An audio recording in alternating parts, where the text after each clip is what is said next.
Assalamualaikum warahmatullahi wabarakatuh.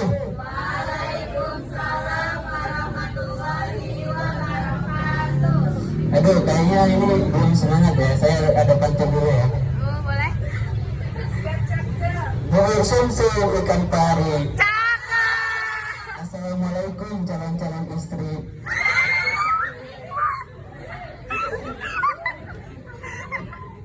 Alhamdulillahirrahmanirrahim. Wa bihi nasta'in ala umuri dunya wa din. Wa bihi salatu wa salam asrafil anbiya wal mursalin wa ala alihi wa sahbihi ajma'in. Nambah dulu sebelumnya. Yang terhormat Musyri selaku pembina pemerintah Kota Bogor, yang saya hormati Pak Eri Kariki Kadi selaku pelatih pemerintah Kota Bogor, yang saya hormati alumni pemerintah Kota Bogor, yang saya hormati dan saya banggakan teman-teman saya semuanya, yang mohon maaf tidak bisa saya sebutkan satu persatu, namun tidak mengurangi rasa hormat dan bangga saya kepada teman-teman. Masya Allah.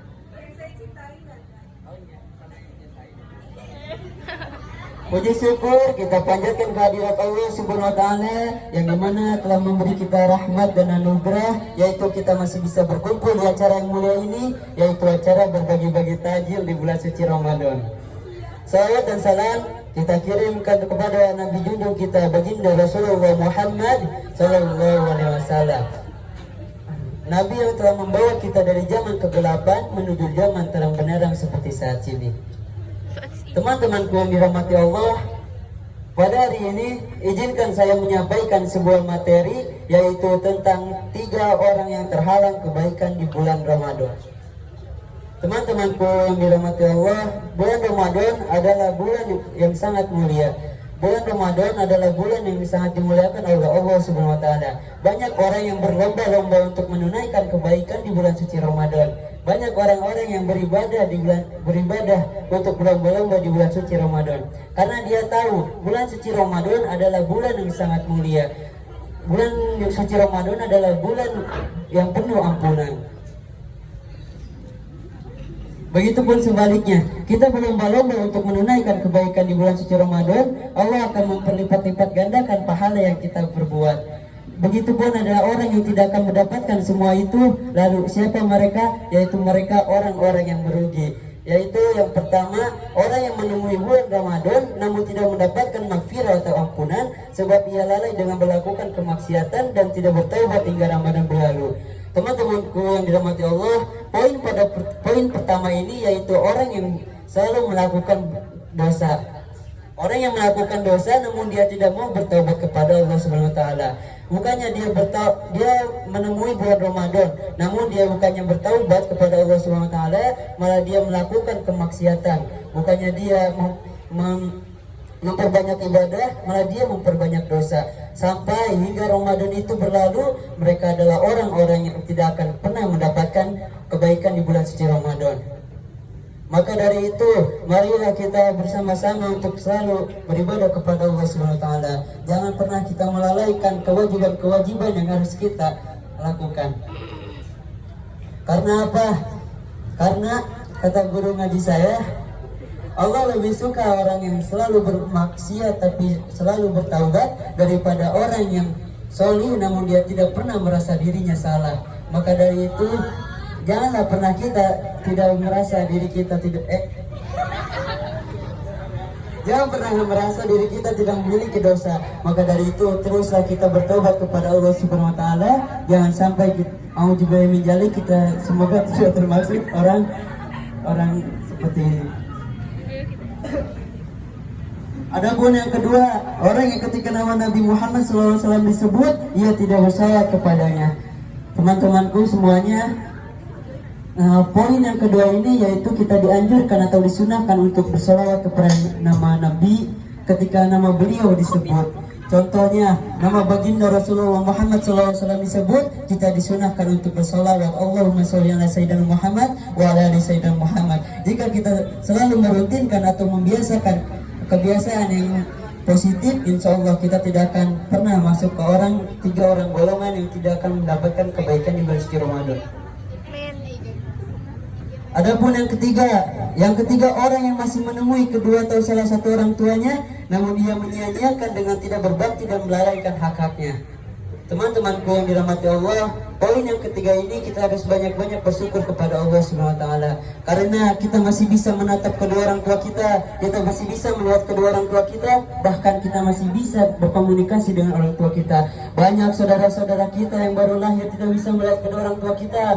Banyak saudara-saudara kita yang merindukan orang tua kita. Maka dari itu, janganlah pernah kita melawan kedua orang tua kita. Jangan pernah kita melalaikan hak kita untuk berbakti kepada orang tua kita. Dan semoga yang orang tuanya sudah tiada, semoga amal baiknya diterima oleh Allah Subhanahu wa taala. Amin amin ya rabbal alamin.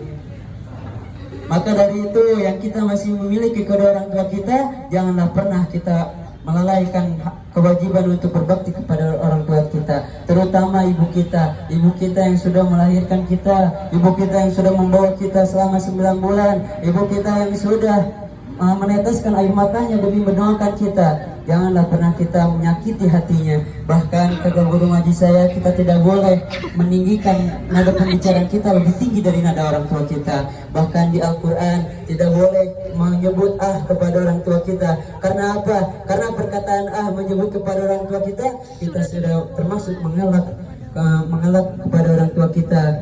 Contohnya ada seorang anak bernama Aldi. Aldi dipanggil orang tuanya, Aldi tolong belikan mama sabun ke warung, namun Aldi itu dengan mengelak menjawab, "Bentar mah, Aldi belum beres bermain game." Semoga kita tidak termasuk orang yang seperti itu. Amin amin ya rabbal alamin.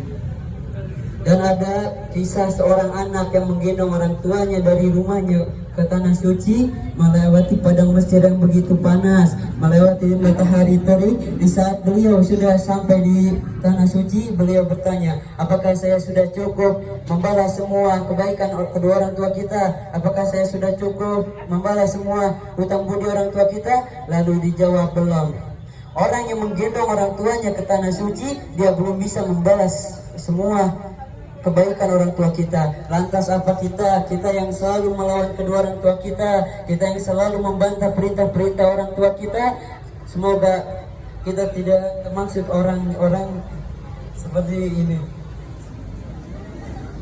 Terutama ibu kita tidak boleh menyakiti hati ibu kita. Ada 3 pertanyaan. Siapakah orang yang harus kita utamakan dari kedua orang tua kita? Jawabannya ada 4. Yang pertama ibumu, kedua ibumu, ketiga ibumu, lalu keempat ayahmu. Kenapa ibu kita dipanggil?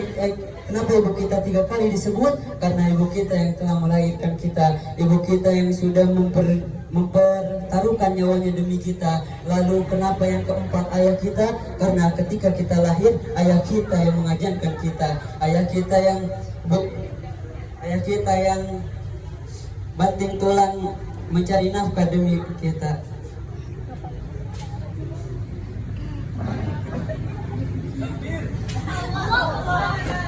Maka dari itu, janganlah pernah kita melakukan seperti itu. Semoga kita menjadi anak-anak soleh dan solehah. Amin ya rabbal alamin. Jadi yang pertama kita harus terus beribadah kepada Allah Subhanahu wa taala, dan jangan pernah merasa diri kita sudah benar, jangan pernah merasa diri kita sudah soleh. Yang kedua, ketika nama Nabi Muhammad SAW disebut, kita dianjurkan untuk bersalawat kepadanya. Yang ketiga, jangan pernah kita melawan kedua orang tua kita, terutama ibu kita. Semoga dari 3 golongan itu kita tidak termaksud orang-orang seperti itu. Amin amin ya rabbal alamin.